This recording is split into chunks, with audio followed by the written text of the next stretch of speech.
Good morning, everyone. Here's my introduction. Meet David Moody. Give him a welcome him, all right? Hey, how you doing? I'm not going to go through his resume. I'm not going to Please. do the, if you haven't read his resume, I think it's been sent to you 14 times, and hopefully you didn't look up too many YouTube videos, because I'm sure you can find David there, because you're going to get the real thing today. So just to reiterate quickly before I do that and get this thing going, and Jennifer had just mentioned, you may have been on, I'm talking to the people on camera now. We've got about, I was just sitting here thinking, we're in the University Club in Toronto, which is probably, I don't know, 100 years old. And I'd say for 95 of those 100 years, probably populated pretty much by white men, right? Not too many women. So this is terrific that we're here today. I'm sure they welcome us. I'm sure they wouldn't mind me saying that. At least if they do, I hope they're not in the room. So we've got, what we're going to do is, I'm going to say just like 30 seconds worth of stuff. I'm going to turn it over to David. He's going to say what he's got to say. It's terrific. I've seen it. We'll know he's done because he'll stop talking. And then we've got 2 microphones in this room. I've got some questions that were submitted earlier, and the chat line is open. So I guess I'm talking into the camera now. If you're watching, send any questions you've got into the chat line, which is being monitored by Jen Kahn, and we'll go back and forth between those 3 sources of questions. And I think we're good. David, let me just set a little context for you, if it's okay, and then Sure. If it's wrong, then the questions will correct me later, I'm sure. So in Canada, I kind of think that maybe we've been complacent. And when we looked at the States, maybe we've been a little bit holier than thou when it comes to issues of racism and intolerance. Me, for sure, guilty of that. And we were shaken out of our complacency about just over a year ago, maybe 16 months ago, when a couple of nooses were discovered, targeted directly at a couple of black tradespeople on one of our job sites. And then it kind of went from there. And it was shocking to all of us at EllisDon. It was very shocking, not just on the job site, but to the community around the Michael Garron Hospital. And I told you this at breakfast, but I did a Zoom meeting with the community. There's about 100 people on there, and I expressed my shock and surprise at finding nooses on a job site. And one of the women in the community, nothing to do with the construction site, on this thing, and you know how Zoom works, is everybody's on it watching everybody, and she said to me, well, if you've been a leader in the construction industry for 35 years and you're not aware of racism in your industry, you must be the most incompetent leader there is. And I said, I'll take that. I accept that. Didn't know. So you're talking to a group of people, I think, who've been shaken out of their complacency, who want to do the right thing, but the impact was large. So I think we have not enough, but certainly a good number of black employees who are anxious to hear from you. I think we have a lot of, frankly, white employees who need to hear from you, including me. But you look around this room, you look around the company, it's much more diverse than white and black, obviously. I think we're all anxious to hear. How do we go forward together? Good. Let me turn it over to you. Well, first of all, thank y'all for having me. Kind of going to what you were saying, then I'm going to get into it. As a black American, we've always looked at Canada as the safe place for blacks. Because you got to remember, that's where the Underground Railroad ended. So my wife's family's from Buxton, Canada. Her mother, grandmother, and all of them from Buxton. So my wife was the first of her family to be born in the United States. Everybody else was born in Buxton, Canada. I used to go up to the family reunions and all that. And they have the little museum and everything, but you got to think about history. Canada was looked at, if you can make it to Canada, you're safe. And I think what kind of happened, just listening, Canada received and people felt safe, but did you get complacent over time and think everything was okay? Because you forget all the different people that come in, and now is international, where you can see news, internet, and all that. So there are people who pick up a lot of different mindsets from not maybe from Canada, but from around the world. and say that maybe we should be that way too. So Canada was always a place in my mind, just like during Vietnam, people say if you can make it to Canada, you didn't have, if you want to be a draft dodger. So Canada, I'm 65 years old. So I grew up thinking, man, Canada must be pretty cool. That's where the slaves who got free said they were safe. My wife's family's from there. During Vietnam, if somebody didn't want to go to the draft, they came to Canada. So you got to think about it. Canada has also a real safe kind of mindset. So to most Americans, Canada is kind of like really cool, laid back, smoke a little weed, whatever. I will say this, I'm 65 now, and weed is legal in 30-something states, and I was never a person who smoked weed, but I will tell you, when I go to places that is legal, you sleep really well when you smoke weed. So I just throw that out there. And at 65, I went and got my ear pierced, and I'll tell y'all this story. I went and got a tattoo that says, "Turn trauma into triumph," and I'm gonna tell y'all why I have that tattoo. So keep aging. You get real cool when you get older because you don't care no more. So I'll tell you a little bit about me. Grew up on South Side Chicago. I grew up in the 60s. Now think about something. My daddy was from Baton Rouge, Louisiana. Now my parents both passed away in 2019, but my dad was born in 1932.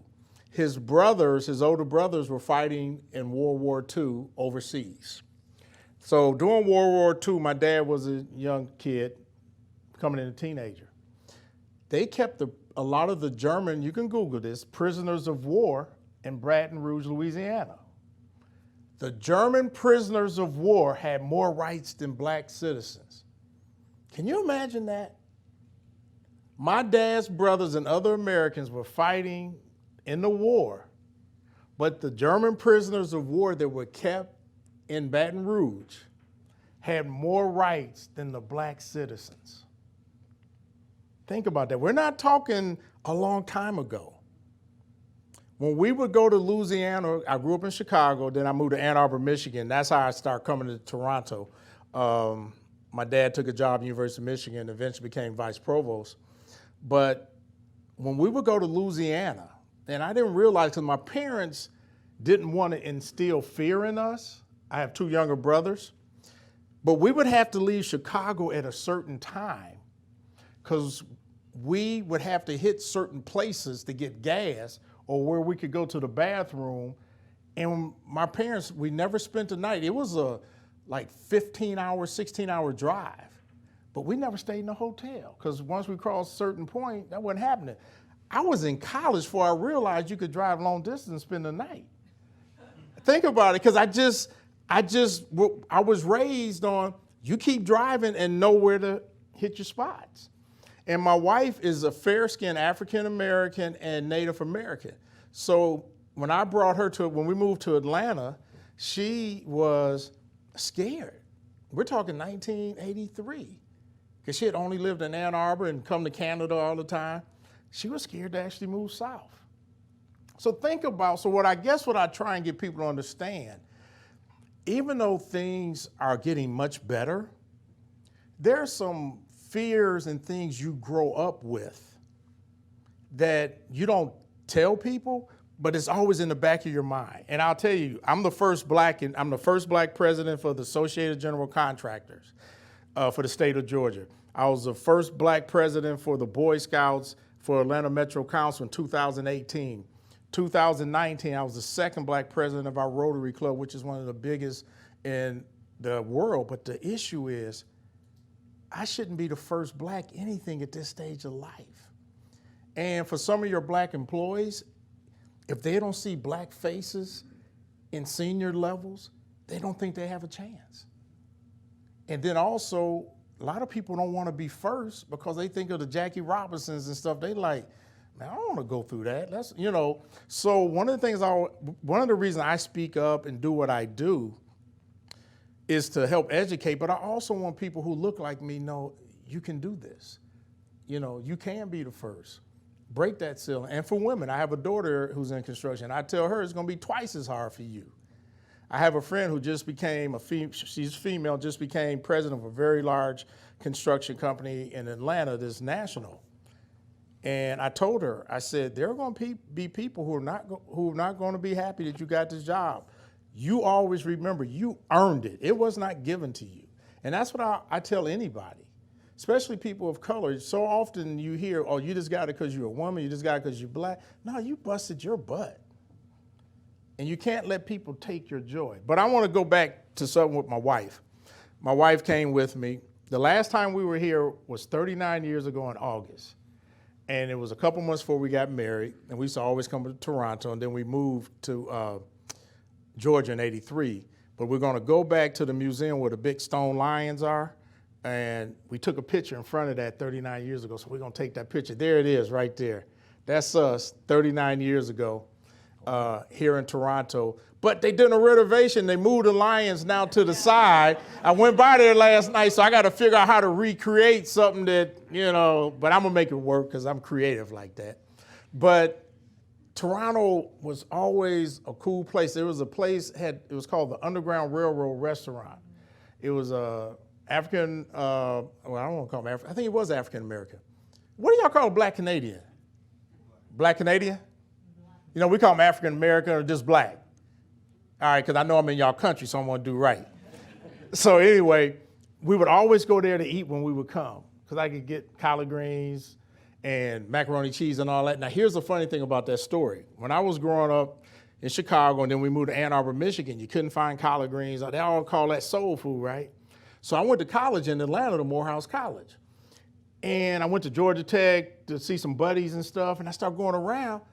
And they served that in all the restaurants. I said, y'all serve this? They said, man, this is just Southern cooking.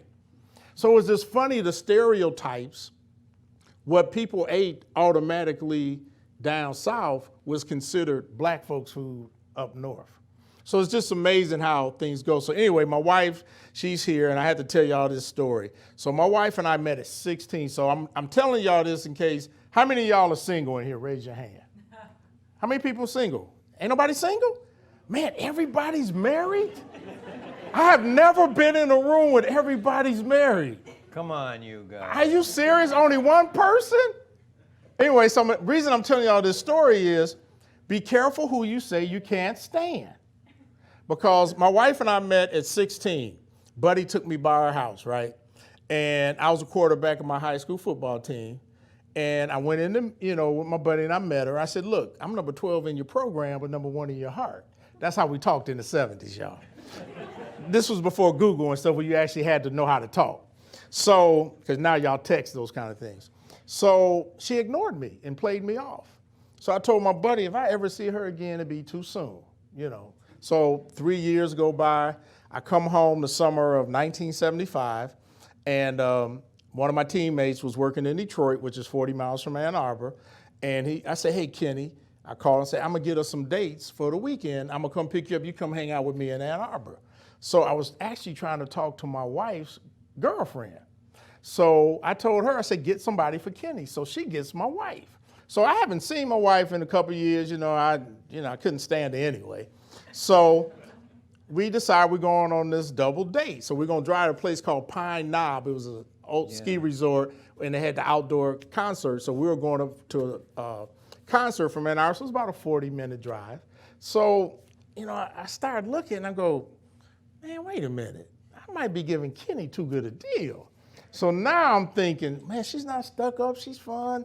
Now I can't let them make eye contact, really. So they're in the back seat, I'm driving, and I got, my wife's friend in the front, but I'm looking in the rearview mirror. I'm jerking like this, hitting the brake. I'm doing everything to keep them from making that contact. We get to the concert, I sit between them, and I just was making all kind of excuses. So the whole night I kept going, I got to get rid of Kenny. I didn't kill him. So anyway, so the next morning I go, Kenny, I said, man, you know how dads are. He said, yeah. I said, man, my dad told me I got to take you back to Detroit. I didn't do all my chores. He got things for me to do, and I don't want you just sitting around, so I'm going to take you back to Detroit. So I took him back to Detroit. Then I came back, called my wife, said, Carla, I am so sorry. Kenny had to go back to Detroit. I'll take you out tonight. And 7 years later, we got married. So be careful who you say you can't stand. But the reason I also tell you that story is because you never know who comes into your life for the right reason. So I'm gonna tell you a little bit why I have this tattoo that says turn trauma into triumph. So anyway, I come to Morehouse College and play football there and graduate, and then I go to Howard University and get my degree in architecture. I thought I was gonna be the next Frank Lloyd Wright. But you gotta remember, this is 1981 now, and this is still before desktop computers. We had to draw every day, Audrey. So I'm working for Bechtel Power Corporation, one of the largest privately owned engineering construction companies in the world. And I'm working in the nuclear power division in Ann Arbor. So my dad taught me, he said, son, wherever they want you go, you go, because that way you'll always have a job. Don't be one of these folks that's landlocked saying, I'm not going here, I'm not going there. You go where they need you to go. So, and plus, back then, we had all these drawing tables. You didn't even have a cubicle. You had no privacy. You'd be trying to whisper on the phone, trying to set your date up or whatever, 'cause I was still single, and you trying to whisper and all that. So, we had to wear a tie every day, and I'm sitting there drawing all day, and it was boring. So they said, we need an architect to go to one of the nuclear power plants. So I raised my hand right away, because I remember my dad said, and plus I said, I got to get out. This is driving me nuts. And I get to that job site, the noise, the action, the hard hat, the boots, and just watching it get built, I said, this fits me better than architecture. And I always tell people, there's a difference between quitting and changing directions.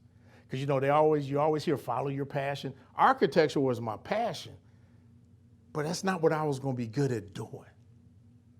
So it is okay to change directions. That doesn't mean you quit. I always tell people, it's kind of like somebody who says their passion is music and singing, but they can't sing. So they can spend their whole life trying to pursue something they never could be, but they could be a great songwriter, a great producer, a great arranger, but they will have missed it because they were bought into what is my passion versus what am I good at doing. So remember that. So I take this field assignment and I went, oh man, I done found what I want to do. Construction, the noise, the action. Now I wasn't too much into the porta-john, but I adjusted. Y'all call them porta-johns up here? Close enough. What do y'all call them?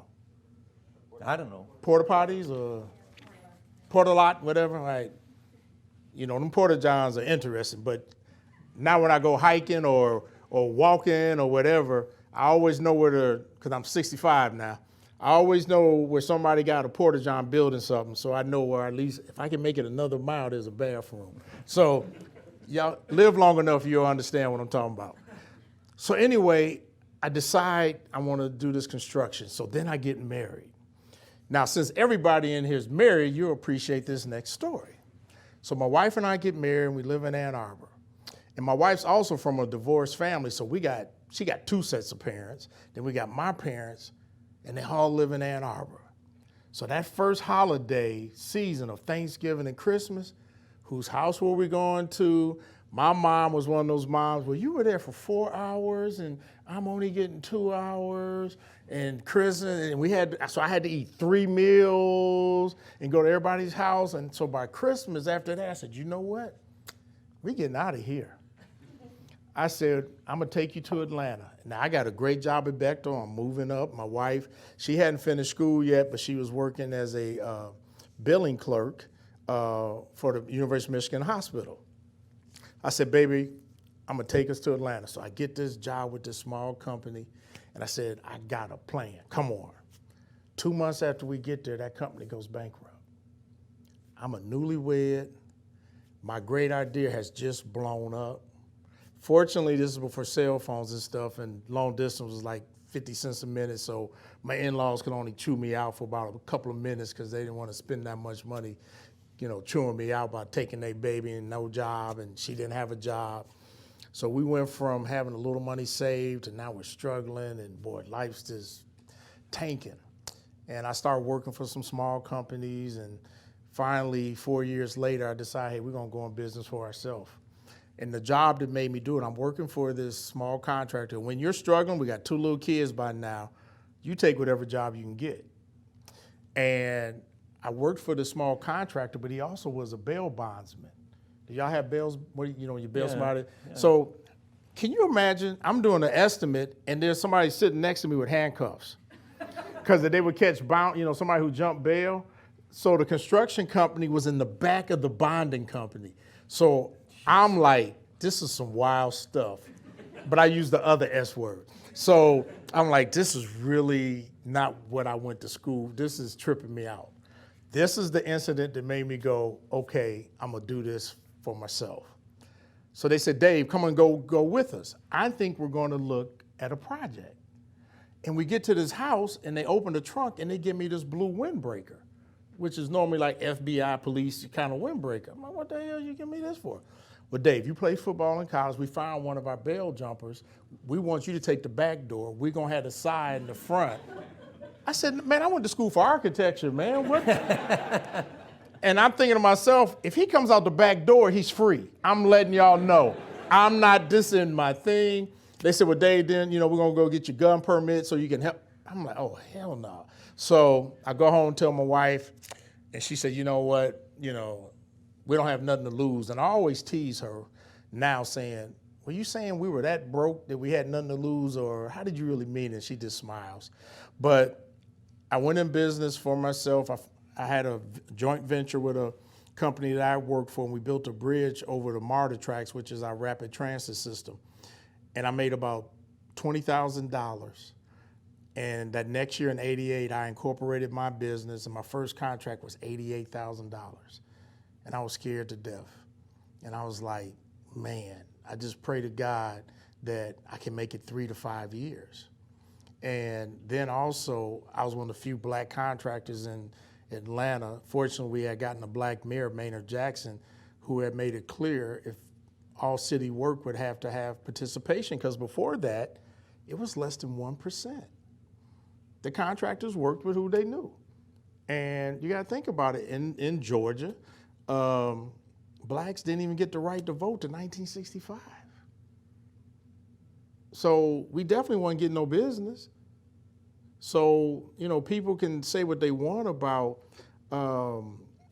having programs to ensure opportunity. And I always tell people, success wasn't guaranteed to me. The only thing guaranteed to me was a fair chance. I had to do something with it. And that's all people want in life.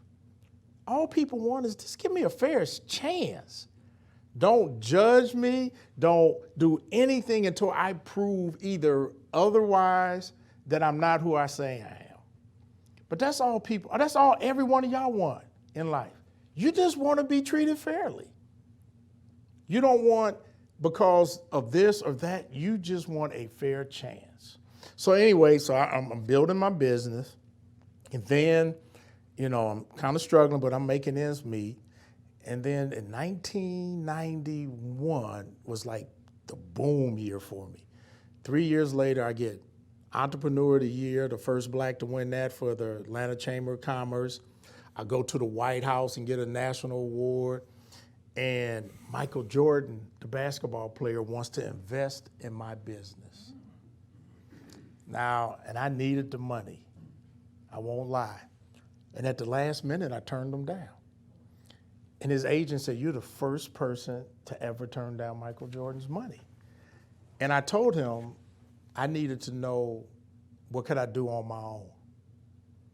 I said, because if I took his money, I would always wonder, was it me or just him? But more importantly, there was a deeper reason that I didn't realize until the next year. So in 1992, and now I'm gonna tell you why I had this tattoo. I had a deep secret I had never told anyone. So in 1992, I told my wife I had been sexually abused as a child. I had planned on dying with my secret. And the reason I told her was she had found out someone close to her had been sexually abused, and I kind of just blurted it out. It happened to me. That wasn't my plan.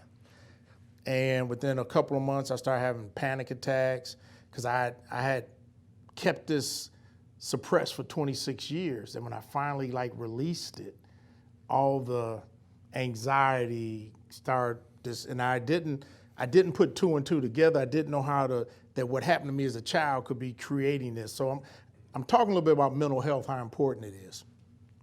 So I go and have these panic attacks. The first one was really bad. I'm driving down the street. I'm on the cell phone, which then was 35 cents a minute. This is 1992. I'm heading to the gym at lunch and then back to the office. All of a sudden, I can't breathe. And I tried to call my wife. She still to this day never answers her phone. But then I called 911, and I pulled off on the side of the road. Ambulance comes, fire truck. They got me all hooked up.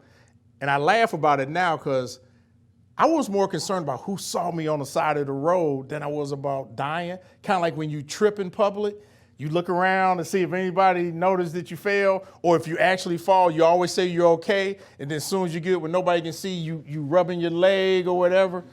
Well, that's how I was. I'm like, I'm dying, but I'm more concerned about who's seeing me. So they said, sir, all your vitals are good. So I go to my doctor, and I'm not thinking what happened to me as a child could anyway be causing panic attacks. So I didn't even mention that to the doc. He just said, oh man, you know your business 4 years old, your kids are young, stressed, let's take these pills, you'll be all right if you feel it coming.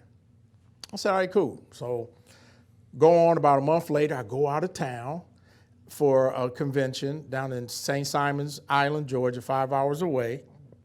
And that night, I had another one, except this time it's bad. And one of my buddies was there from Morehouse at this convention or conference. He takes me to the emergency room, and they go, sir, everything's fine. Except this time when I get back to the hotel room, I'm having a complete nervous breakdown. I mean, I'm having uncontrollable muscle tremors. I can't stop crying. I mean, I'm falling apart. And the next morning, I didn't sleep. I get up and tell the folks, I gotta leave. And that was the longest 5-hour drive of my life. And I think I had about a $300 phone bill because I had to call my wife every 15 minutes just to talk because I was just having constant panic attacks, just trying to drive. So I get back home, basically, fall out. And she had just finished nursing school, became an RN, and our kids are young, and her mother's dying of a brain tumor at the same time in Michigan. So, we're 36 years old. And everything's just falling apart. But I had to suffer in silence because in that time period, my business 4 years old, I couldn't tell anybody I'm having a breakdown from childhood sexual abuse and all that. So I had to suffer in silence and act like I'm okay. Nobody should have to do that. That is the worst. That's why I speak publicly about it, because nobody should ever have to suffer in silence for something that you had nothing to do with other than being in a traumatic situation. So anyway, the reason I told you the Michael Jordan story, God had a plan for me because I thought if I had taken their investment, they might have put me out of business a year later because they didn't understand that. I didn't understand it. So they might have said, you can't keep running a company because you're messed up. So I could have lost my business. So I tell people all the time, that company went bankrupt that I came to work for, and then turning down Michael Jordan, what I thought were my worst days actually became my best days. If that company had never went bankrupt, I never would have went in business for myself. Because I made a decision that day after working for a small company, I'm gonna do my own thing one day. I'm gonna control my own destiny. If I hadn't have turned down Michael Jordan, I wouldn't even be sitting here talking to y'all because I probably wouldn't be out to business. Now, I do send messages to Mike, hey, you still want to hook up a brother? I'll take it now because I'm good. But the reason I tell that story is because my wife, and I tell this, especially as all of y'all are married, there's going to come a time in every relationship where you're going to need one or the other. They will either run to you or from you. My wife ran to me. And that's when you find out what your relationships are with your friends, your spouses, your job, everything. That when you need them the most, do they run to you or do they run from you? And my wife and I always run to each other. She nursed me. We ended up getting an Olympic Stadium project. Man, I was taking Xanax and all kind of stuff to get through a presentation and fake like I was good. I keep Xanax in my pocket now. That's my safety valve. Even though I never use them, they're my safety valve for the last 30 years almost. I just know as long as I got Xanax, I'm good. So anyway, my business starts going and growing, and my wife became a hospice nurse and did that for 20 years. And you start realizing as you age how much of a journey you've been through. And that's why getting this age is actually a beautiful thing, because I get to share so much that I hope will help others to realize we can all be awesome. So I have, my tattoo says, turn trauma into triumph. Because all of us got a story.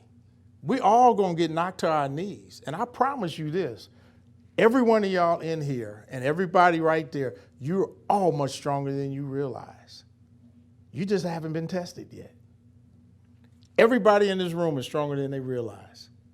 You will get up. You will get up. And everybody in here and everybody out there, you have in you to be incredible. You have in you to be awesome. Y'all work for a really good company. And here's the thing, not everybody is made to be an entrepreneur.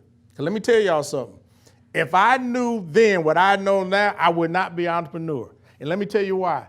The stress of being responsible for everybody. See, when y'all are off, y'all are off. An entrepreneur, this man here, me and others, even though I take great vacations, I'm never not working. I'm always thinking about the next job, what issue we got, can we do this? Sometimes I tell folks I run an adult daycare center. See, y'all chuckling, y'all know I'm telling the truth. And y'all got 3,500, I don't know how you do it. But my point being, it's a hell of a responsibility to know that every decision as the head makes affects 3,500 people. For me, it's 45 people. But we're about to hire another 30 because we've gotten into the data center world now. But my point being, support, and I know it's because I've been an employee and I've been an owner. And often you don't understand the stress. It's like a parent.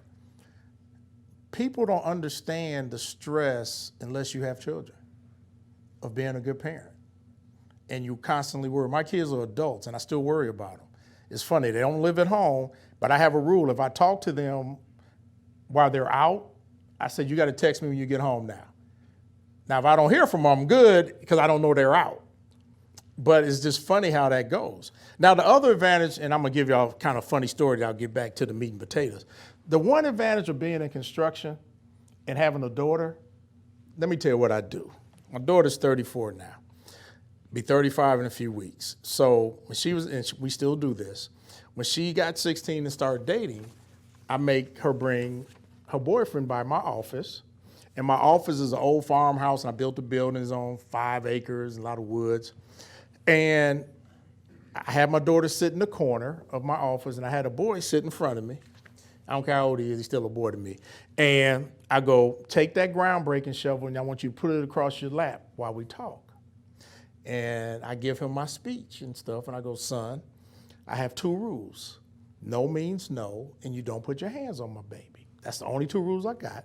I said, you know why you got a shovel? He goes, no, sir. I said, look out the window of my office. What do you see? He go, I see a lot of trees and stuff. I go, yes. You're going to dig a hole. I pour concrete for a living. I'm going to make it disappear.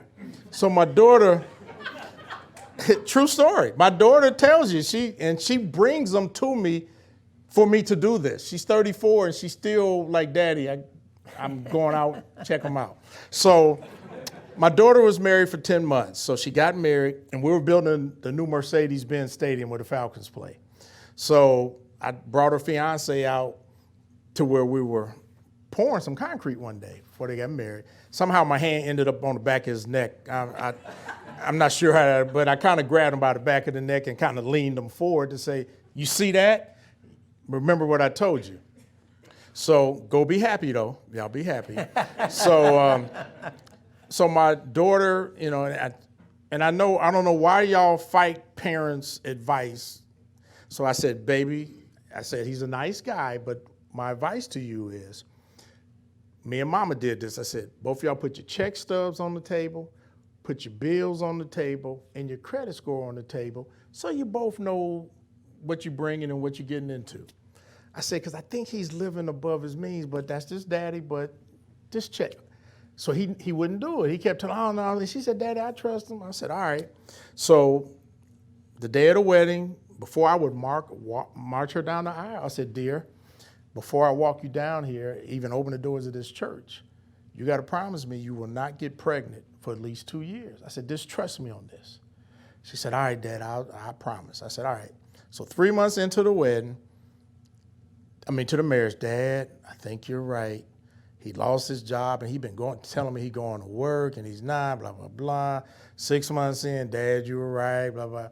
I said, look, go to counseling, just make sure and see. So like month 8, she said, Dad, you're right, this is not going to work. I'm carrying the whole load. He's, blah, blah, blah.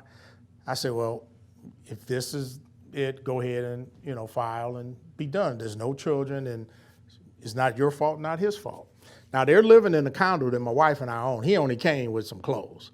So they're in the house. And I told her, I said, you don't have to marry anybody with money, but you got to marry a teammate, because me and Mama were broke, and somebody who's going to be truthful and you work as a team. So I don't care if they come from money, but you at least want them to be self-sufficient.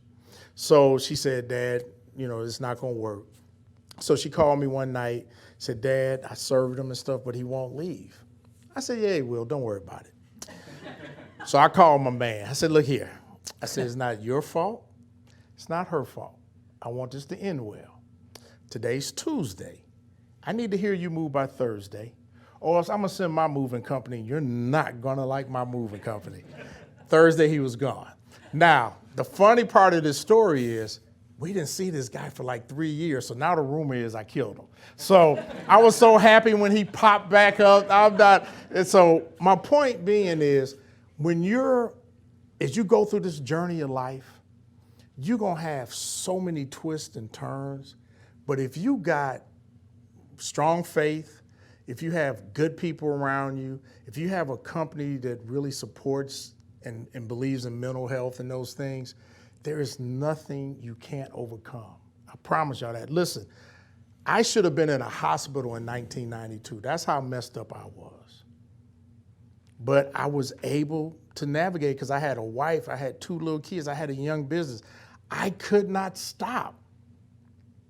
Now, what I didn't do, even though I got some therapy, I got therapy just to understand panic attacks. I still didn't want to face the trauma that happened to me as a child. I still wouldn't admit it. So I noticed myself in 2020, after, from 92 to 2020, it's like 28 years. I was always just powering through, and many of us do that. We just power through stuff. We just keep powering through. But I realized emotionally, I was getting drained again because I still was trying to avoid it. But I was just like, I'm a man or I'm a strong woman. I'm just going to power through because we're all taught, just power through, push through. You can get through it. But it takes a toll. So finally, I felt myself getting worn down again. And I finally said, you know what? I'm going to get me a trauma therapist. And I finally did cognitive behavioral therapy. And it was an intense 12-week, but that was here I am at 65, finally free from my trauma. It's not that I'll ever forget it, but I'm finally free because what had happened, I kept treating myself as an adult, treating my 9-year-old self like I should have made decision as an adult. Like, how did you let that happen? And all these, so I was beating myself up. And then I would say, well, I never told, so I let this person hurt other people. And all these kind of thoughts I kept in my mind. And doing cognitive behavioral therapy helped me realize so many things. Like, one, Dave, you were 9 years old. You were a child. You can't treat yourself like you were an adult. It was not your fault. And I was not responsible for that person if they hurt other people. So it was a lot of those things that finally freed me. And so now I'm doing work in Ohio, Virginia. I finally just am free. And the reason I tell this story is because I don't want anybody else to wait to 65 to find who you truly are and be all you can be. If you know you got some things you need to work through, don't be ashamed to get therapy. There's nothing wrong with therapy. I love it. Especially in the black community, that's like taboo. Like, they mean you're crazy or you're weak or whatever. Or as a man, men, we're not supposed to do that. Women, you got to be tough. Y'all got to be strong. There's nothing wrong, because I even have now in my company mental health days. There's personal leave, sick day, and then I say, look, don't lie and say you're sick. If you just need mental health day, just say, hey, you need some mental health, because that happens, especially in our industry. As contractors, architects and engineers, I hope none of y'all are in here. I mean, the drawings today are horrible. They don't coordinate nothing. Then you get these clients and these program managers who think they know construction. All they do is push paper and create more mess than they should. And as the GC, they always feel they can cram it down our throat. Well, you should have known, or I don't know if y'all had this here. We hear this all the time, where our design intent was. Well, how the hell we price design intent?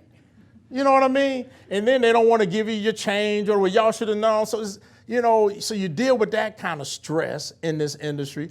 Then, we all dealing with the supply chain mess, trying to get supplies and get stuff and prices. And the client, they understand, but they don't want to understand. So construction has an incredible stress level.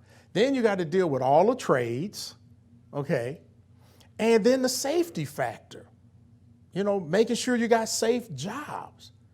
I mean, this is real. I tell people, most people who aren't in construction think it's all a bunch of folks in a pickup truck who only went to high school maybe, and, they don't understand the seriousness of construction and how many pieces have to go together, especially big projects.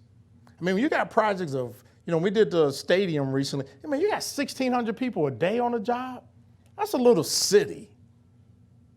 And then you got to deal with different things, and then you got people putting a noose on the job and creating that headache, and you go in some of the porta-john and you can read some, crazy stuff. But I love construction. There is nothing better than construction. I get to go back to buildings that I did in the 80s and walk through them, and I still act like they're mine. I get mad when I see a client doesn't take care of that building. Or you go in there and go, man, they haven't been keeping this up. Then you go, hey, that's not mine. But that's the beauty. And I went to Europe a few years ago, and I saw buildings that I studied in architecture that are 1,500 years old, 2008. And man, I started thinking, we're gonna build stuff that'll be here long after we're gone. And that's a great feeling to think that there are a lot of people who do jobs and they never see what they do. Isn't it a great feeling when your building gets finished and you get that CO, certificate of occupancy, and you did it? And people can move in, or whatever it's going to be used for, and you had a part of that. But it's stressful. Now, the other thing that I want to talk about too is take care of yourself.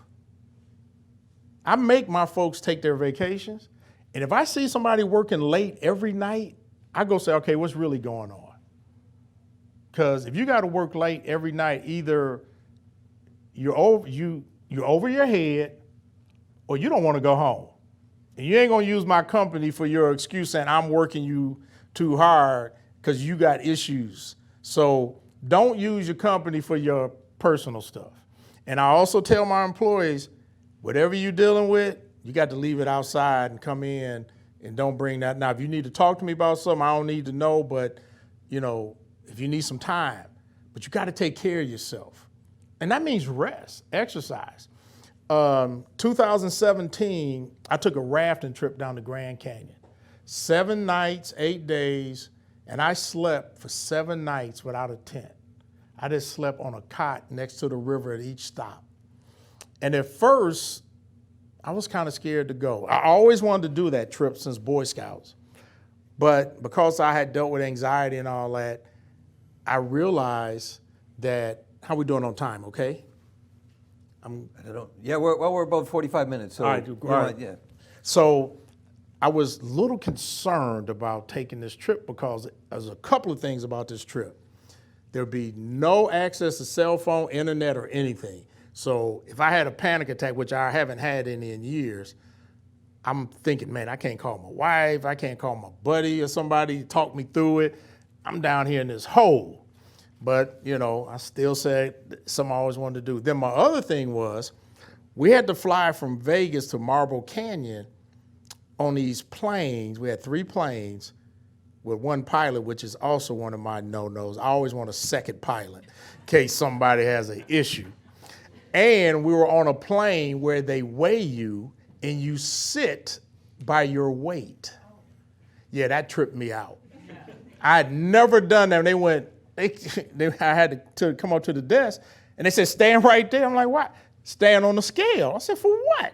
They said, because we're going to put you on your seat by your weight. And it was only 6 to the plane. And there's a single prop. And we got the headphones on. And we're only flying at about 8,000 feet. Now, it's beautiful, but I'm tripping. So we land in Marble Canyon. And then also we had to hike out 7.5 miles, 4,200 feet elevation change. I'm gonna tell y'all something. I trained for 4 months. I was training up in North Georgia mountains. So one of my best friends, he and I do a lot of camping and hiking. We hiked to Spencer Mountain, which is the beginning of the Appalachian Trail in February of 2017. Well, and this happens to us all, we had to be careful. I didn't want to carry a heavy pack. I didn't check the weather like I should have, because I was thinking more about just keeping a light pack. And we do this sometime on our projects, we get complacent. We don't do the research and stuff like we should, because we say, I've done this 1,000 times. So we get to the top of Spencer Mountain, it's getting late, and they got a sign saying, don't sleep over here because of bears. I'm like, damn, I don't feel like wrestling bears tonight. So anyway, I see they got this lean-to, but it's elevated. And I'm lazy that day. I said, man, I don't feel like putting my tent up. I'm gonna sleep in the lean-to. So me and my buddy sleeping in the lean-to, but I got my sleeping bag that only goes to 45 degrees. And I had my light air mattress. And I didn't really bring that much heavy clothes. Well, of course, we get a freeze at night. It gets down to 26 degrees. That wind is whipping through the mountain, on top of the mountain, and it's coming up under that lean-to. So about 2 in the morning, I'm shivering. I mean, I'm actually starting to freeze. And I look at my buddy, he's sweating. I mean, he got the real heavy, he brought all the right stuff. And I was too cold and stuff to try and put my tent up. So I tapped him on the shoulder about 2 in the morning. He goes, what? I said, man, I just wanted you to know, because I didn't want to scare you. I said, but I'm freezing and I'm about to spoon you. And if you tell anybody, I'll kill you. So I spooned him because you learn body heat. So anyway, so we take that trip and I go down in the Grand Canyon. And so by the 3rd day of no connection, I learned something. I realized how much negative noise we hear every day. Because I didn't have the internet, telephone, newspaper, nothing. It was 16 of us on 5 rafts, and all we did was talk about the river, the canyon, and the hike we were gonna take that day. And also, I will say we had a lot of liquor on every evening, so it's not like we were suffering. But in full transparency, I did have a satellite phone in my backpack just in case. But satellite phones don't work in the Grand Canyon either. But I realized there's all the negative noise we hear. So I'm going to challenge y'all to at least once a week for an hour or two, turn off everything. Turn off your phone, turn off your TV, go outside, go somewhere and just disconnect. Since that trip, my phone has not been on vibrate or ring, period. Because I realized before I went, my phone was always vibrating on my hip. I would even get that false vibrate where it wasn't even vibrating. My hip would just shake. And I realized I had gotten so connected. And I love it. Now, I do have an Apple Watch that'll tell me, but my phone does not. So I miss calls, and that's okay, because I grew up where you put a dime in the phone and tried to reach somebody. It wasn't that constant. We wrote letters when I was in college. okay? It was no email or nothing. And we got so, technology's great, but it's also made us, it's taken our anxiety to another level. Because everybody in here, there's an email that comes from a client or an architect. As soon as you see it, your stomach gets that feeling, doesn't it? You hate to even see it. You automatically think the worst, and 9 out of 10 times it's really not that bad. And the other thing I tell my young people, pick the phone up and call somebody. Don't do it by email. Because by the third email, now it's all caps. And it then got off the rails. When if you had just picked the phone up and say, hey, can we look at drawing so-and-so, this doesn't work. But we've gotten even afraid to talk to people verbally. All of us are guilty of that because it's so easy to send an email versus pick up the phone and maybe have to deal with something. But take care of your mental health, take care of your physical health, disconnect some. The other thing that's important, I've always felt, because I'm black, growing up in the 60s, I'm always being judged. I'm always being looked at. When I moved, I grew up in an all-black environment in Chicago. Then I moved to Ann Arbor, Michigan. It was all white. And I would go to high school. Sometimes people say, can I touch your hair? Then I had an afro and everything. And I'm like, that is so rude that somebody wants to, can I touch your hair? And then I was a quarterback of my team, and people go, what's it like being a black quarterback? I'm like, I didn't know there was no difference. But those are the kind of things that often people of color or women don't tell you, but you always feel like you're on guard or on edge, because many times I'm the only black in the room, or maybe 2 or 3 of us. And then you're wondering, do they think I'm just here because I'm black? Did I earn it? So you have to understand, just like I understand a white male, look, hey, you don't know what it's like. I mean, you work hard too. So you have to be willing to understand people and understand people's story. That's why I tell my story about being a survivor of childhood sexual abuse, because it taught me to understand a person better by understanding their story. When you understand what people kind of been through, you look at them a little different. Don't assume. Know people. My daddy taught me, and my mama said, judge a person by their actions and their heart, not by their skin. But all of us are guilty. When you hear something bad on the news, the first thing a black person says to themselves is, I hope they weren't black. Because we automatically assume if it's somebody black, they're going to look at us strange. And it's tough when you grow up like I did, realizing I grew up in the 60s, knowing that they were lynching black people and could get away with it. That is a horrible feeling to watch and see and think somebody could just snatch me because of my skin color and hang me and nothing will happen. If you look at history in the 60s, so we ain't talking a long time ago, where people got lynched. I mean, you look at the civil rights workers who were killed in the 60s. I'm gonna give you another good example, a true story. My wife's uncle, he's the first black general to lead the Air Michigan National Guard, and he was the first black head pilot for General Motors. But he was a Marine fighter pilot in Vietnam. But he went to training in Philadelphia, Mississippi.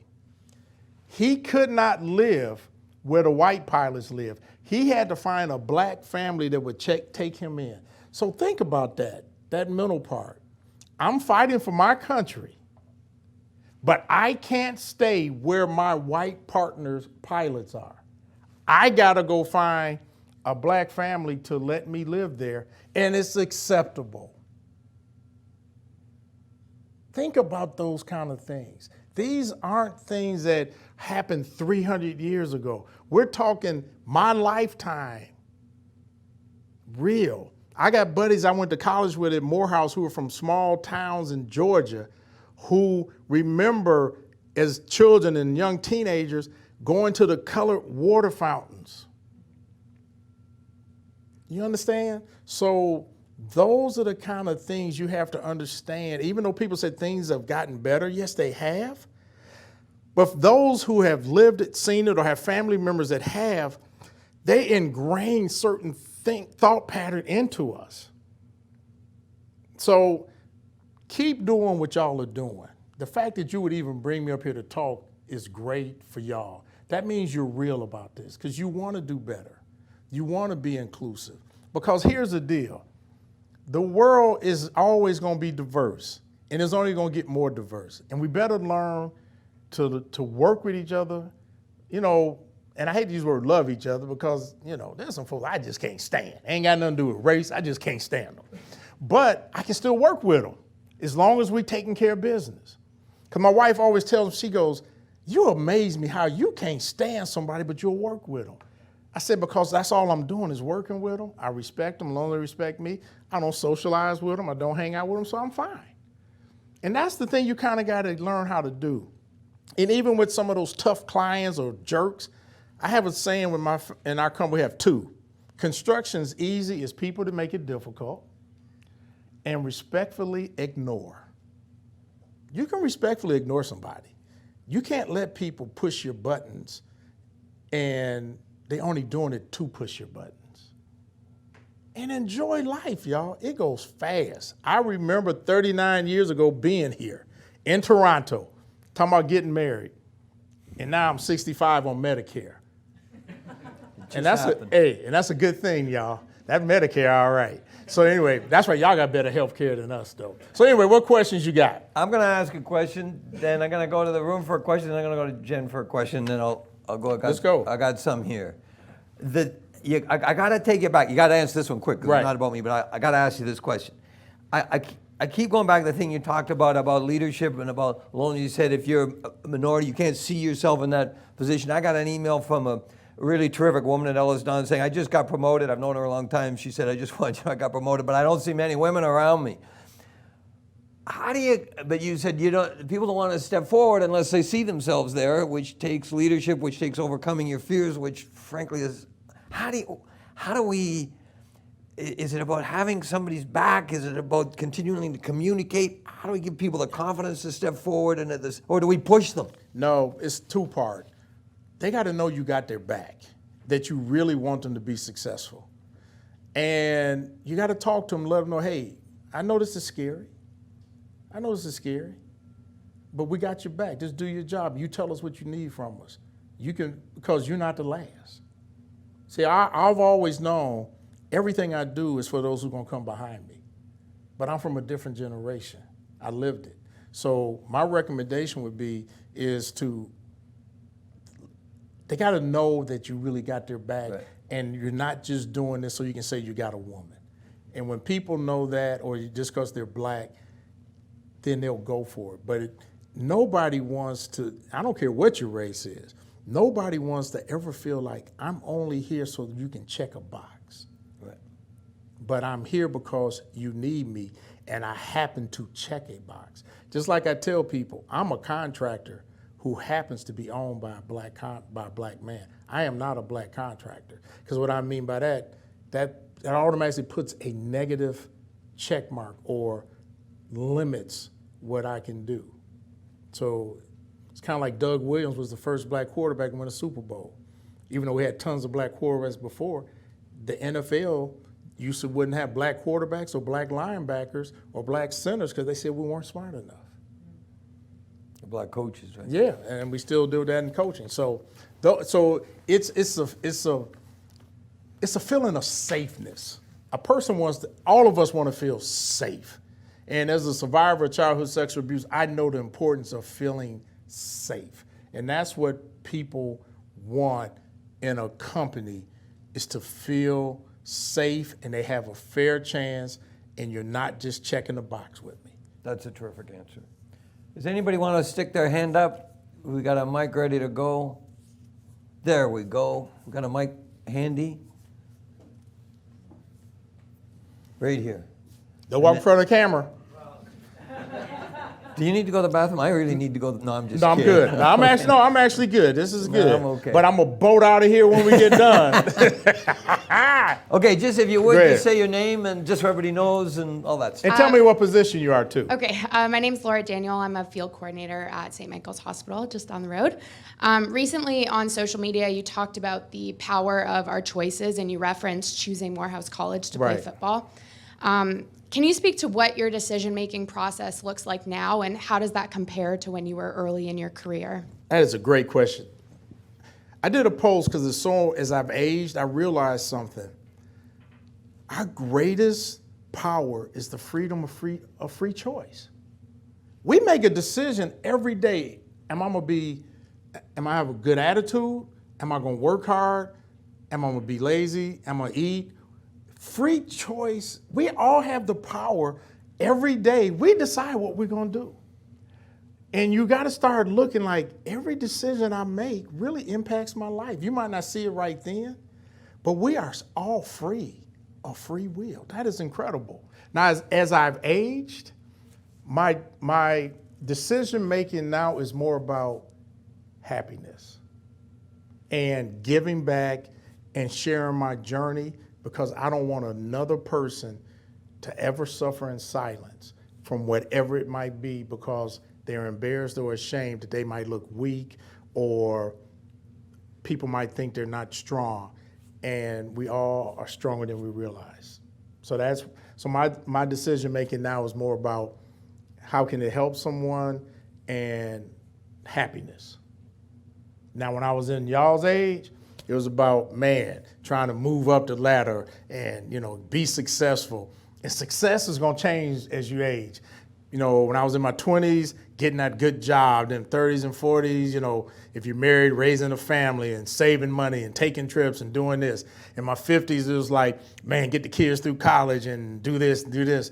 Then you get in your 60s on, you just like, I just want to get up in the morning. If I don't have to go to the bathroom at night, I had a good night. I'm just being honest. So it's a beautiful thing. Success and happiness is going to change as you age. And for me, it's being around the people I love and I want to be with, or like being with y'all. This is fun for me because I know there's somebody out there who needed to hear what I need to say, whose life is going to be better and they're going to be awesome from this. Because one of the things I've learned from what I went through, there's some really great people out there who are stuck because they can't get free from what trauma they've had, and they never become all they could be because they're stuck. And I want to unstick as many people as I can. And every one of y'all have to start looking at whether you're going to be here for 30 years or 2 years. You help your teammates in this company become as great as it can be, because I'm a firm believer, and it's true, what you put in the universe does come back. So if you know you're not doing your job well and you're being kind of taking advantage of the company, it's going to haunt you. Maybe not from this company, but it will come back to you because you put into the universe that you will take advantage of people or you'll take advantage of a company. Don't do that. Here's what I'm going to go to Jen in a minute. I got to say this. What occurred to me in my 60s was, what do you wish for your children? Yep. You wish for them to be happy. That's it, right? At least I'm pretty sure that's it for most of us. Make sure you wish that for yourself. That's the one thing it took me a long time to figure out. The best ending to a speech I ever heard was from our old Governor General, David Johnson, who said, he finished the speech by saying, be nice to others and go easy on yourself. Yep. It blew me away. Jen? Thanks, David and Jeff. So lots of great comments in from the chat, thanking you for your insights and all the things that we shared as your truths. So a question came in as a white individual in construction, what can I do to support my coworkers of color and be part of the positive change that we're seeing? I think the biggest thing, and you heard me say this earlier when I said I would beat myself up as a child, as an adult, as a child. And he just said something what the governor said. Just be a true person. Let your heart be real.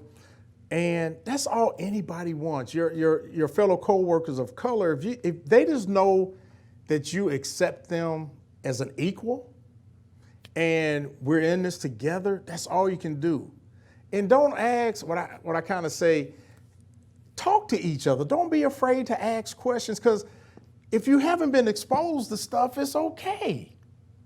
It's okay to ask certain questions, but don't ask what I call rude questions, that are stereotypical kind of questions. Whether it's black or white or Asian, whatever, be respectful in your questions, but just get to know each other. And it goes back to what I said earlier. When people know you got their back, and they're not looking for you to be singing Kumbaya with them and stuff. They just want to know it's real. And y'all in this together. And people gonna get on each other's nerves. My wife and I love each other. She gets on mine and I get on hers. Sometimes you need some space. It's okay. That don't mean you're a racist or anything. Sometimes you just have that moment you don't want to be around nobody. Okay? But don't take it out on your fellow employees or your partners or your people you work with. And it's okay to say, hey, I'm just having a bad day today. I'm just gonna go in my office or work on the job site, and usually it'll come around. But just be the best person you can be, whoever asks that question, and it'll all come together. So can I follow up that with a question that comes off of here? We have you grew up through the 60s and 70s through the civil rights movement and all the things about affirmative action Right. and all that, and of course we've got this. Now we're becoming more aware of and hopefully more thoughtful. But you want to run off and do something, right? I'm just taking a question right off this piece of paper. What initiatives have you seen over the course of your career around, this is diversity initiatives, have you seen over the course of your careers, or that you've seen others do, like the mayor of Atlanta, that you thought worked, and what don't work? Like what should we be doing as a company, and we don't want to tick boxes, right? Right. I think the big thing is, like in Atlanta, a lot of it is putting relationships together. So we'll take majority subs and get minority subs, say, hey, you guys meet each other, see if there's something to do, share some work with them, and teach them, learn. Get them a start. Get a start. What it is often, they just don't know each other, so they won't even try. And then there's a fear from a minority contractor that they're gonna be taken advantage of. So the main thing to me is putting relationships together and telling people, if you're gonna work on our jobs, you're gonna have some participation that's real. But also we gotta talk about workforce development too. I mean, we need workers really bad in America, and I'm sure the same here. But for so many years, people of color just kind of felt like they didn't have a chance other than being a laborer. So we got to make sure it's fair for people of color to get into all the trades and have fair opportunities, and the same thing with subcontractors. You just got to create opportunities, but create opportunities for everybody to win. And what I mean by that, you don't take a minority sub who's never done over 300,000 and say, all right, we want you to do this $3 million job. He's going to fail, or she's going to fail. But if you say, look, we got a $3 million package, and you go to your majority electrical guy and say, look, we want you to team up with somebody small and give them some of this work and make sure they grow, and we all gonna grow together. And it does not cost more money to do it. What it is, that sub just got to give up some. So, because in Georgia, in Atlanta, they used to try and say, well, it costs more. No, it don't cost more. You just don't want to share. Because it's enough to go around. The problem is greed with some people. Some people just greedy. And greed chokes. Don't you ever forget that. Greed will choke you like no tomorrow. Another question. From the room? Over here?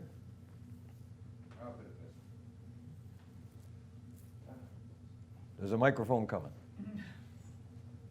And if you'd be so kind as just say who you are and what you're doing and all that stuff. You can go first if you want. Hi, Yes. I'm Brandon. I work at within the technology and products group. As a parent, and with 3 girls, and both of you, actually, this is probably a question for both of you. Like, this industry is definitely one of the toughest and most unforgiving, I would say. What advice, both of you having kids in this industry, like, what kind of advice do you typically give them? What I told my children, it was very important. I said, look, daddy's living his dream. Daddy's doing what he wants to do. You go do what you want to do and be happy. And of course, everybody wants to be the entrepreneur, the tech guy, lady, and all that. So they try to, do their thing and whatever. And then they finally kind of come around and go, wait a minute. Pop's already got this thing set up. Why am I going to create the wheel? So I think the best thing you do is give them freedom. Freedom to just say, do whatever. Just like when our kids turn 18, because what we went through with our parents at the holidays, when our kids turned 18, we told them, you can do whatever you want to do for the holidays. We will never put that stress on you. And because we've done that, they always spend them with us because they know they're free to do whatever they want to do. So allow your children to be free, to grow, make mistakes. And that's a tough thing for my generation. Our parents were really what I call tough, but they had the right way. You turn 18 and our generation, you either went to college, the service, or a job, but you was leaving the house and you're gonna take care of yourself. Now our kids get a little water in their nose, we pull them right out the water. You know, we don't let them get no scratches hardly. I mean, and I'm just as guilty. My kids are 34 and be 37, and I messed it up. When I say mess it up, I mean they're great kids, and I haven't met a parent in my generation who's not having the same discussion. We realized that we didn't want them to suffer one bit. And there's a toughness there's some things you just got to go through to get that callous. But that's my opinion as a pops. I'll answer the question quickly, but I have to tell you, my sons are probably watching me answer this question. Oh no, you can't answer. In fact, I'm gonna give you a pass. I don't want you to do that. That's not good. I'll just say this. It's okay. But thanks for that. Yeah, man. I was a bit of a hypocrite because I wasn't really in favor of nepotism, right? Bringing all the employees' kids, even though I'm the boss's son. So, and then what we realized. Oh, that is hypocritical. Well, okay, I'm honest about it. Jeez. Right? I know. Come on. I thought you were giving me a pass here. I was, but I didn't know you were gonna go there. But then what we realized, and it's important. What we realized was we bring in the kids of our employees, and our employees tend to have great values, tend to be hardworking, tend to be et cetera, and generally they brought up their kids to be the same way, and they tended to be great employees. I also realized the parent usually said to the kid, if you screw up, you won't get fired because you'll be dead first. Because I worked hard. I worked hard building, I'm serious, I worked hard building my career in this company, and you're not. So the kid feels an extra burden. What I wanted my kids to know was, it's a great company. We're trying to build a great company. So why shouldn't you be able to work here? And come on and work. If you like what you're doing and you like the people you're working with, most important, welcome. Come on. If you're coming here because you're my son, that'll end in tears. Yeah. And come and do your thing, and then we'll see. We're going to be employee owned, and come on and be part of the group, and hopefully they're doing that. And I want to chime in. Something you said was true. Most of the time, when a parent brings their child in, especially not the owners, but superintendents, project managers, that kid has heard the great stories. Evidently, that parent is telling they like working there that they would even bring their child. And you probably will. I have seen the second generation workers be the best because they want to make their parent proud, and they see it. And I think that's the important thing, because I look at your company and go, there's no reason y'all aren't one of those companies I read about that's 115, 120 years old. I mean, I look at Bechtel, they like on Bechtel number 5, started with a steam engine and, 4 men and those kind of things. So I'm hoping y'all do look at this company as a generational company, and your children or nieces or nephews or people you're close to, you'll want to bring them in here, that 50 years from now, they'll still have their children coming. So you need to take full advantage of what y'all have in front of you to have a company of this size and history, that y'all have no idea how good you have it to take it to a whole nother level and have something that your people close to you can come behind y'all. So don't take this lightly, what you have in front of you. Yeah, so let's be a family-owned company, but family in the broadest sense through the generation. I think that's terrific. You had a question, my friend. Yeah, so I'm Angelo Santries. I'm an MEP manager at Michael Guerin Hospital over here. So that must be a big job, huh? It is a big job, and it's a tough job even before we had the problem with the nooses. Go ahead. For sure, yeah, infamous. So thanks for sharing all your personal info. It was amazing listening to you. My question is, you've overcome a lot in your life. What's your greatest accomplishment and why? And what's kind of the ultimate goal in your mind, like, I've made it, if there is one? Okay, that's interesting. I have for different parts of my life. As an entrepreneur, my greatest accomplishment is 33 years of making payroll, never missing payroll, never being late. It's not the buildings, is to go 33 years, because there's been some lean times, to never miss a payroll, never be late. And let me tell y'all something, if you've never made a payroll, you have no idea the stress that goes on when things are tight or bad jobs to keep that cash flowing. So that's why getting your bills in on time, accurately, and change orders, folks, it impacts a company. And most likely, and I'm sure, people who are late getting pay requests in or change orders usually catch a little grief because it impacts the company's cash flow. So that's my greatest as a business. Individually, it would probably have been overcoming the trauma of childhood sexual abuse and not getting stuck and giving up. And physically would have been hiking out the Grand Canyon at 61 years old. And family is, I'm happily married, love my wife, and I got great children, and I got great friends. And so those would be my greatest accomplishments. It's really nothing material, because as you age, you realize money is not that critical, other than it can provide a decent life and take care of stuff. But I use Steve Jobs as my example. One of the richest men in the world. He couldn't buy one more day on this earth, could he? I'm willing to bet he would have gave up a whole lot to still be here. So money is good, but don't make that your focus, because that comes and goes. See, y'all don't see what the owner sees about the balance sheets, you know, and because money does come and go, and there's good jobs and there are bad jobs.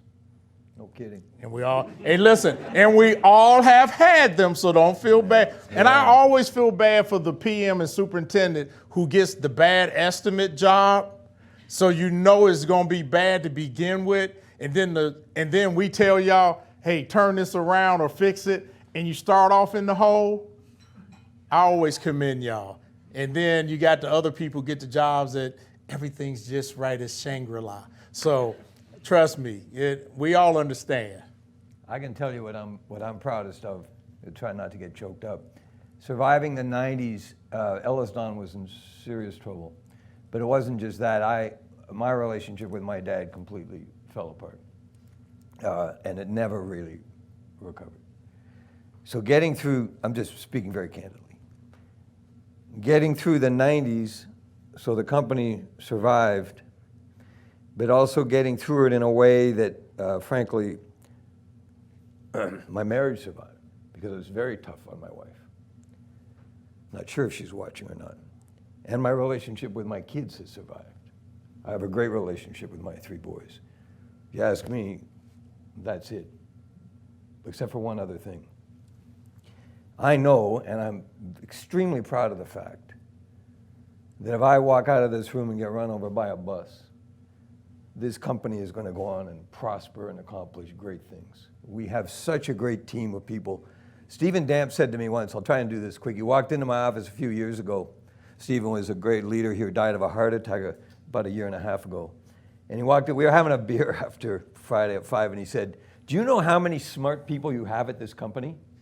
And I said, I think I do, yeah, I think I do. And he said, I don't think you do. He said, there are more smart people at this company than I have seen at any other company. So you need to know that. I said, thank you. And to me, that's the second thing I'm most proud of. You ask me straight, I give you a straight answer. Thank you for that. Jen? Yeah, thanks for that. I was hoping you wouldn't cut to me after that answer, but thanks anyways. So the question came in, there are lots of forms of discrimination. So what are your thoughts about discrimination and bullying people based on their English accent or their accent? Discrimination in what, people? Based on their accent. Well, you know, that's interesting. There are some people who make fun of people's accents in a negative way. Now, what's your name? I thought you had the coolest accent. I'm like, oh man. When I was single, I'd have loved to have his accent. I'd have been James Bond like a mug, man. But so it's interesting I don't think it's the accent as much as it is there are people who just like to find something to make them feel better. So they pick on people. And the fairness about accents though, and I think we all have been there, I always feel bad when I call support sometime and I get somebody who speaks from another country and they're trying to speak English. And I never forget, I finally went one time, I said, look, I know it's me. I said, but I am just having a super tough time understanding you. I know you're trying your best. I said, and I apologize, it's my fault. So, and the person took it the right way then. I said, so can you get me somebody else or tell me, I said, because I'm feeling bad because I keep going, what, huh? So, and I also think people with an accent have to be fair too if it's not clear. I never forget, I had an African professor once who had a very strong accent and I just couldn't keep up because I spent so much time trying to comprehend. So I think it's a thing on both ends. If somebody's being mean-spirited versus somebody who's just really having a tough time understanding, and that person who's speaking is really doing their best to get their message across. So it's the way you communicate it, to me, that makes the difference. I've got a question here that I'm going to take two or three, like I've got a couple that says, was there a time you felt like quitting and what made you keep going? You Yeah. talked about that a bit. What motivates you to keep going every day? So I'd sort of, why did you do it? Or were you always going to do it from the day you were born? And why did you stick with it? Here's the interesting thing. I always tell people dream big because I didn't dream big. I exceeded my dreams by the time I was 36 years old. Because I came along where, you got to think about it, I didn't meet my first black architect till I was 17 years old. I thought I was just going to be a draftsman. Because that's what all the black guys did. They were draftsmen. So I never even dreamed I could be a designer, become an architect. So that was new. So my dream was I was going to be an architect for some company. I was going to have a wife, couple of kids, the picket fence, and just have a comfortable life. Well, every road I took didn't lead there. I ended up going into construction. The company I came to work for went bankrupt. I'm working in a bail bonding company as a contractor. And it kind of became like, well, damn, if I want something different, I'm gonna have to do it myself. So it kind of happened. It wasn't my plan. It happened. And I wanted to quit, especially in 92. I didn't think I was gonna be able to keep going because of the breakdown. But it was my wife, my kids, and I know this sounds silly, but I think we all been there. I just didn't want nobody laughing at me failing. Because I was a football player, fraternity boy in college, and I wasn't expected to do much. I was a 2.5 student. So, I was just that average guy, played football, cutting the food. So once I started my business and people knew I was actually in business, what drove me more than anything was I didn't want to fail and have people go, I knew he couldn't do it. Right. Now, I will say this. When I go back to homecoming, all the ladies that ignored me, they sure come up to me now talking about, Moody, are you happy? So That that never is some happened to sweet, me, I don't hey, that is some sweet revenge, I won't lie. Jen, have you got one? Oh, sorry, we got one here. Go ahead. David, I have an accent, so Yes. I hope you understand me. I understand everything. Good, good. Just making sure. Yep. My question really Hold is... it. I'm sorry to interrupt you. You Sure. got to give us your name and just so Oh. everybody knows. And your position, so Yes, Shanair Johnson, Assistant Project Manager at U of T, Landmark. And my question really is about reading in between the lines of your bio. So share with us things, that would have been extremely challenging for you, particularly now that you have, learned your coping mechanisms in dealing with failures, if you Right. will, or whatever you want to call them, hardships or whatever. Can you share with us like a story and how Sure. you dealt with a recent challenge or, Yeah.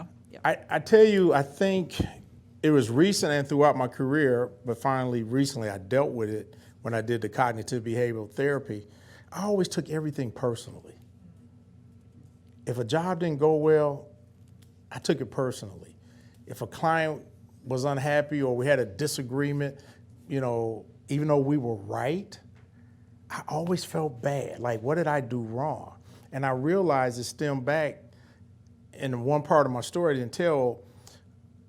My mother thought something had happened, and she called me into her bedroom, and she said, "Don't let anyone touch you." He had already touched me, so now I thought it was my fault. So that's why as parents, be careful what you say to children. But from that moment on, I automatically thought everything I did wrong, it was my fault, and I wasn't wrong. So I took things way too personal, and I held them too personally. And I also had to learn, you're not gonna make everybody happy. I realized sometimes I spent too much time on that small minority of people who you'll never make happy, always trying to make happy. And in our industry, there are some people you just never going to make happy. And as long as you know you're doing your best and you're doing it right, you got to kind of move on. That took me way too long to learn. So my advice to people is try not to take this personally. And there's some people who just, you can never make happy. And we spend way too much time on those who you're never going to make happy anyway, and not on the people that you can make happy. Did I answer, hopefully? You did, thank you. All right. The last thing I wanted to say is that people like you are our ancestors' wildest dreams. So Thank thank you. you. Thank you. That was terrific. Got a couple of questions over here. Hi, David. My name is Denroy Jackson. I'm assistant project manager at 36 Zora, condo high-rise down the street. Well, you got a condo? Yeah, But it's a people condo. live in condos? Yeah. Ooh, so how many condos? How many are we building? We're building a ton. I mean, how many in this building? How many in the building? 459. So you got 450-something actual customers. Correct. Because each one of them get a punch list. Yeah. Lord help you. I wouldn't want a condo project to save my life. But go Okay, easy now, ahead. easy now. He's young, though. He can handle it. My question is about, as a leader and as somebody, people look up to, and you inspire people. Right. I'm sure a lot of people in the room are inspired by what you've said. What are some things you do to deal with the anxiety and the stress of being in your position and the challenges of that? Thank you. That's a really good question. One of the things is a lot of people, they look up to my wife and I and our relationship. It instills in me and it makes me realize my walk has to match my talk.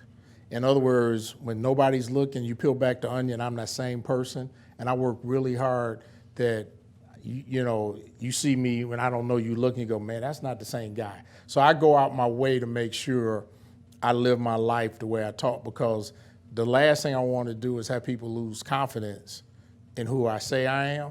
And that's all of us. Don't be a person who smiles and acts like you one way, but in private, you're a dastardly son of a gun.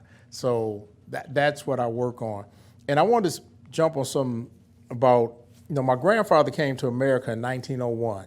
He came from Belize, which was then British Honduras. He was 17 years old, and he worked his way over on a banana boat. He left everybody he knew.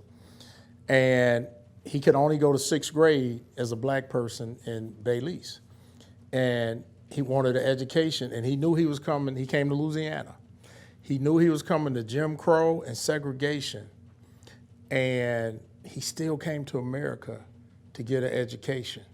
And it's stories like that of him that always motivate me, because he knew where he was coming, but his drive to get an education was worth the challenges he was gonna face. And all of us have family members like that who overcame incredible odds. You gotta use their strength when you find yourself feeling weak or I'm not capable. And you think about what they went through, it makes what we deal with real simple. And he went on and finished college, married my grandmother, never owned a car, grew up with 8 kids in a shotgun house. My daddy was the baby, and all 8 of them have advanced degrees. And he never owned a car, never was wealthy, but in his mind he was, because he raised 8 highly educated kids, and he came over here on a banana boat at 17 years old and left everyone he knew. And I took my dad back there in 2008 to see where his daddy actually lived and walked. And then I took him to Panama, where my dad was a Army officer, and he was the first black officer to lead integrated troops at Fort Davis, Panama in 1955. So you think about that. Blacks weren't even leading integrated troops in the U.S. in the 50s. My dad could be he was the first to lead integrated troops, because you got to remember, until World War II, the U.S. Armed Forces was segregated. So those are all kind of things that I know and see. And that's why I tell y'all, the world's a better place. It does have work, but it's up to y'all and all of us, how do we make it even better for those that are gonna come behind us? You got a question, right? I got it, but just before you go, because I think I got to ask you about Denver's question, because he was talking about managing stress, and I was thinking, okay, what tools do I use to manage stress, meditation, that kind of thing. You went straight to, I just want to ask you, David, be true to yourself, and the stress kind of takes care of itself. Yeah, because here's the deal. Let me just make it clear. Sorry, I'm coming right to you. You're gonna have stress, folks, okay? I don't care what you're in. My preacher got stressed because he got to deal with parishioners. There is no job on this earth where you won't have stress, okay? What you got to do is be true to your own self, which is when you feel yourself hitting those moments, you got to say, all right, everybody got to know what makes them chill out. For me, it's exercise and hiking, meditating kind of stuff. Some people it's music, whatever it might be. Just make sure it's not something destructive, such as alcohol, drugs, or something like that, because all you're doing is masking the pain temporarily. And that's one thing I'm very thankful for. When I was going through what I was going through, I never turned to alcohol or drugs. Mine was always exercise and trying to stay busy. But unfortunately, too many people take destructive lifestyles for that pain, which I understand. So that's what I mean by being true to yourself. But also, don't think I had to explain that to my son. Son, there is no career that you won't have stress, pain. That's life. That's life.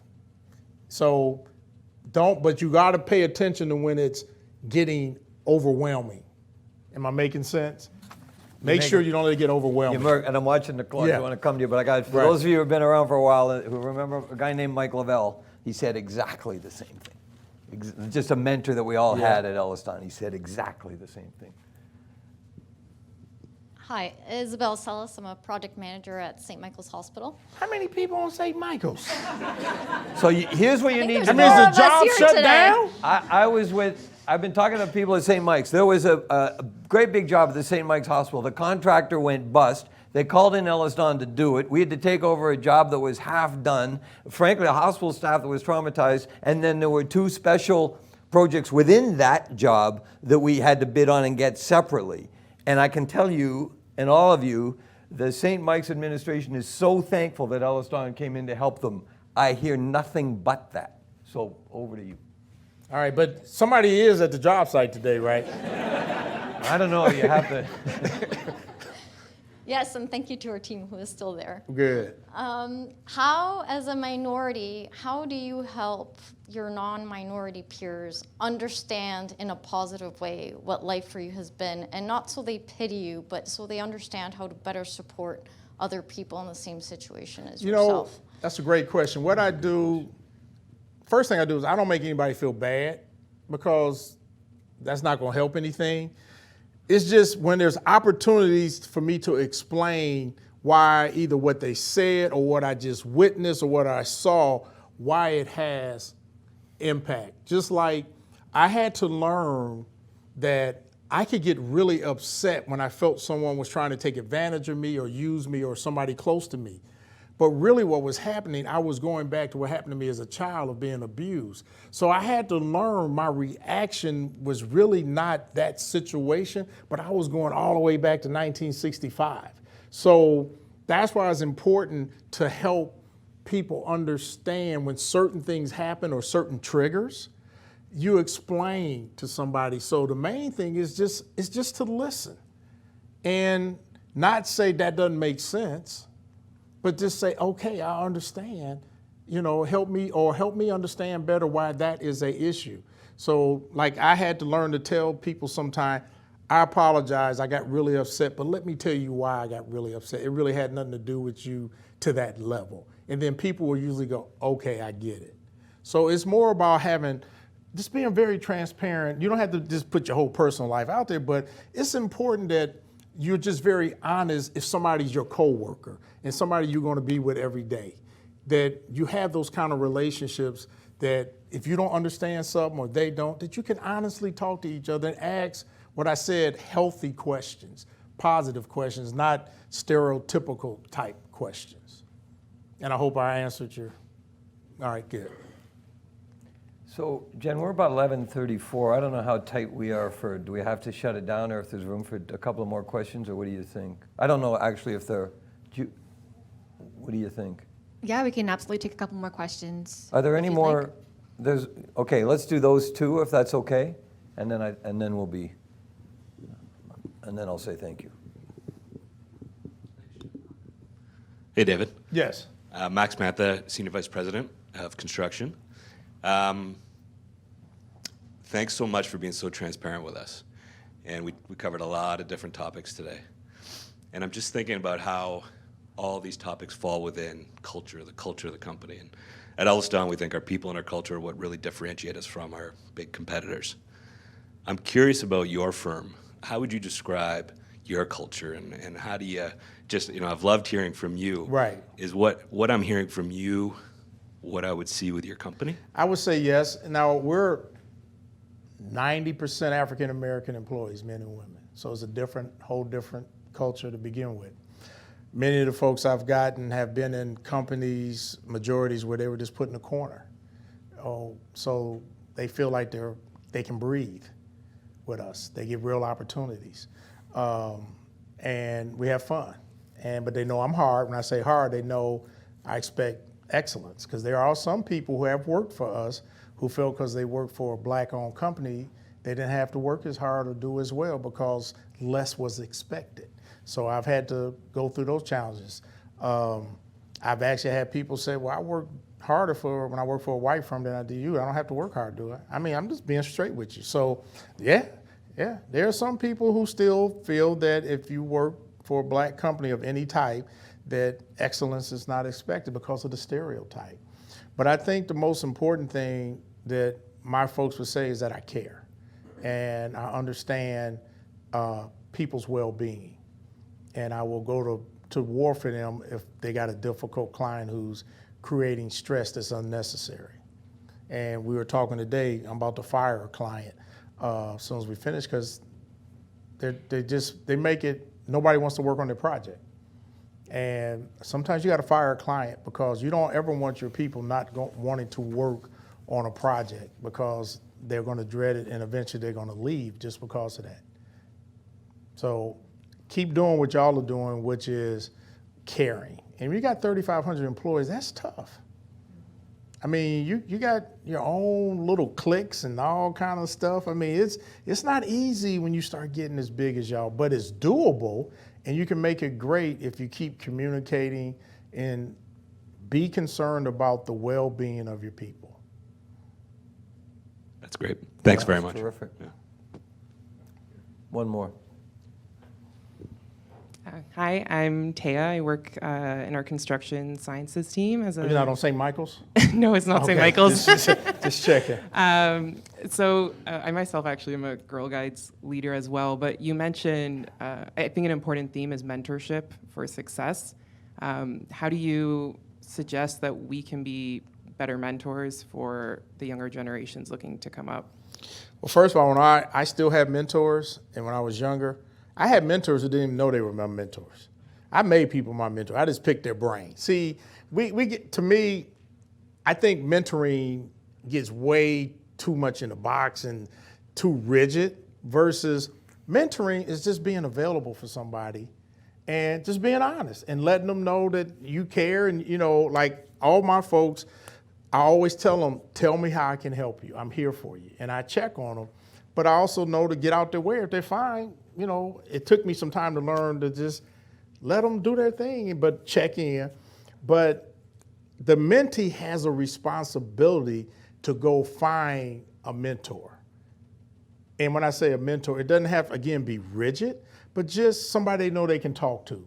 So I'm not one into long meetings. I'm not into rigid, training things and mentoring things, because our business is always moving, clicking. You cannot have a meeting every Monday at 1 with your mentee, because you might have to go do something on a project, something comes up. So you got to know, we got to be real flexible in that mentoring thing. And it's more so just checking in and paying attention. If you see your person you're kind of mentoring floundering or maybe not looking happy lately, say, hey, you okay? I just noticed you don't seem to be your usual self. I mean, I did that to my son the other day in the office.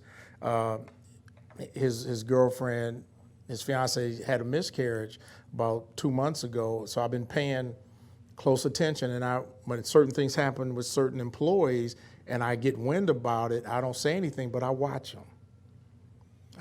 So that's what you have to do. You got to watch your people. You don't have to be nosy. Just pay attention. And people really feel good when you notice something and just say, you're okay. And they'll go, man, you are paying attention to me.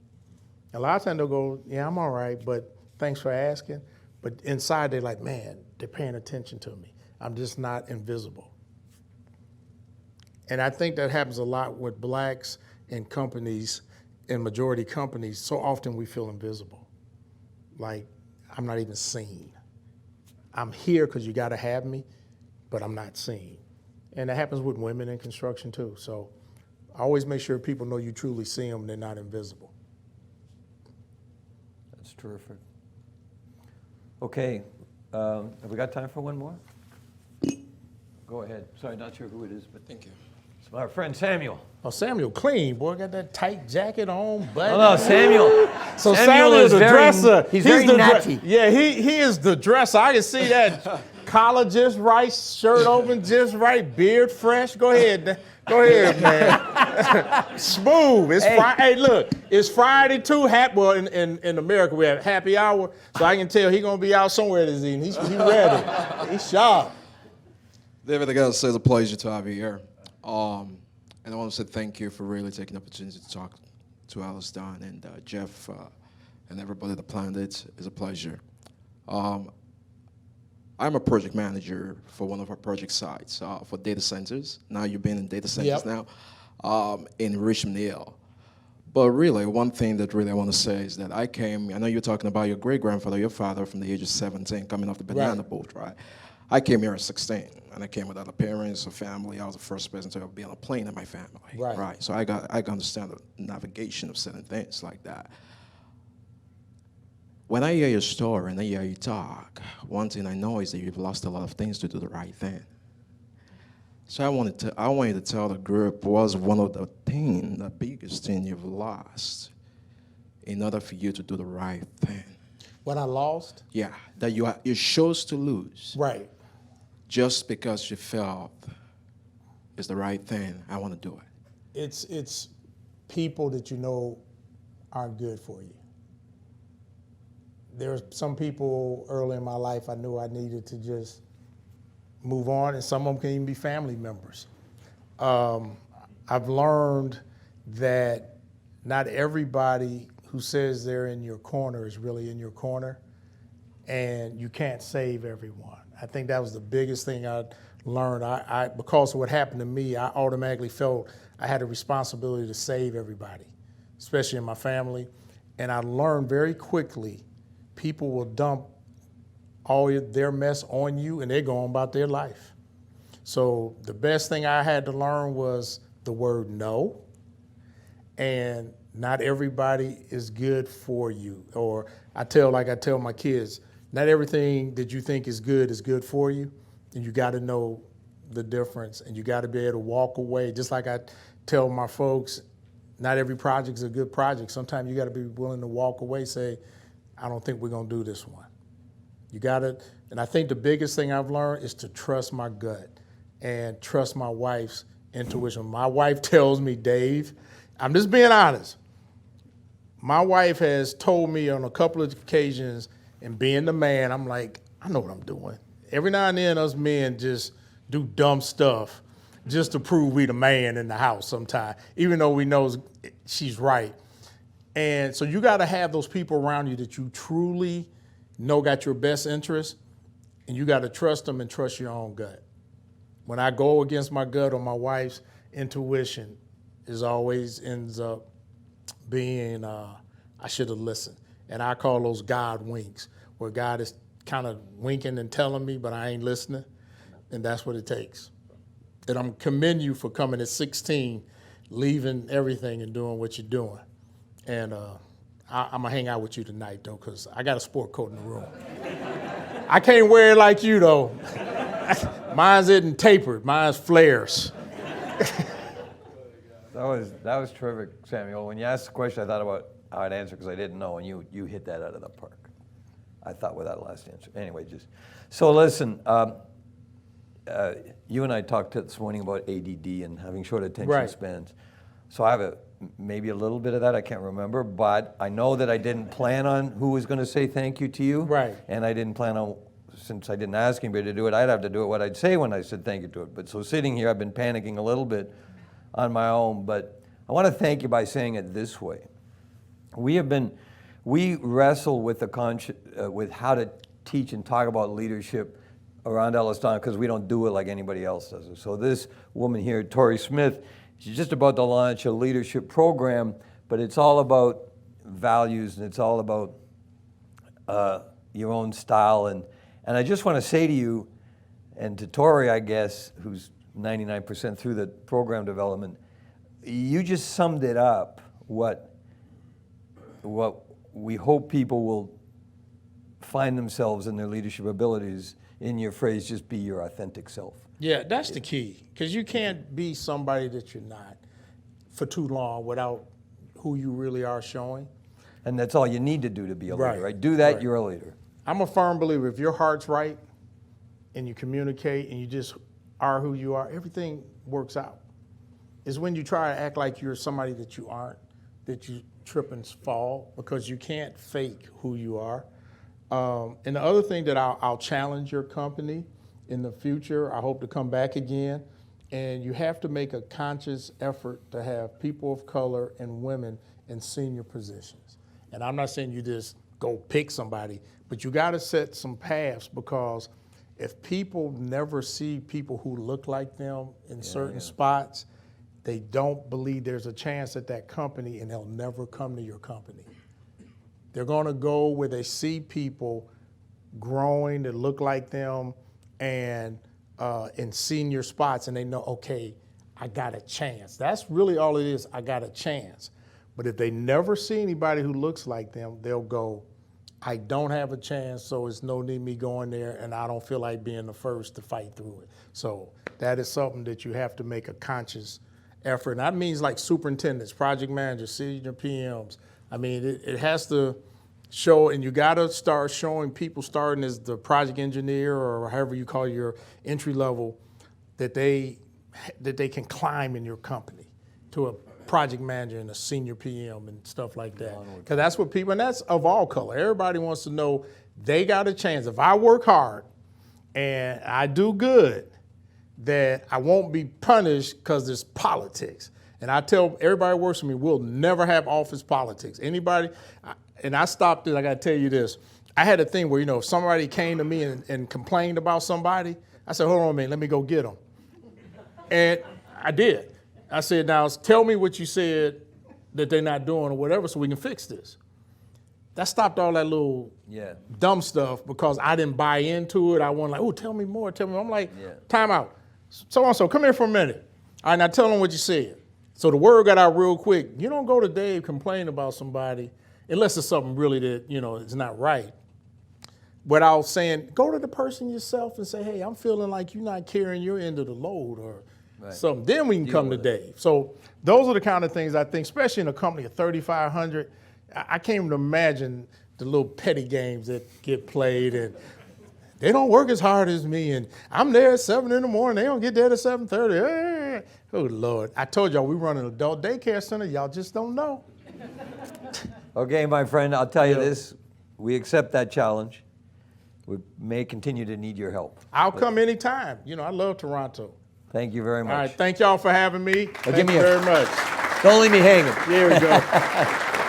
Okay, thanks everybody out there. I know we I know we kept you a little longer, and half you people at St. Mike's better get back to the job in case there's some shit to do. And have a great day and have a great weekend, everyone. Thanks again.